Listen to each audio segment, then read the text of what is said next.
This video is going to show how to make a pair of pants out of a used heat sheet.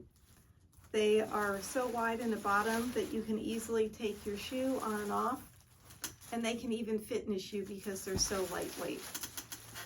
You'll need the heat sheet itself, a pair of scissors, marker, pins, a cord. This is from a cinch sack from a race, and just a pair of your own pants that you're going to use as a guide for the crotch seam, and a sewing machine. First, you're going to take your heat sheet and fold it in half, and then cut down the fold so you end up having 2 layers of a heat sheet.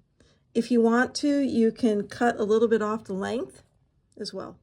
Next, you're going to take a pair of your own existing pants, fold them in half along the crotch, lay it up against one side, and just draw that crotch seam. And then you're going to reverse it and do it on the other side as well. Now we'll sew each of these seams on the sewing machine. I use about a 1/2 inch seam allowance and a little bit longer stitch than standard. If you're doing a lot of these, you may want to clean off your needle every once in a while. We're going to pull the layers apart so that the 2 seams we just sewn match up. And then that's going to form legs, and we're going to sew the seam for the legs as one continuous seam. Again, you're going to refold what you have so that the 2 seams that you sewn match up.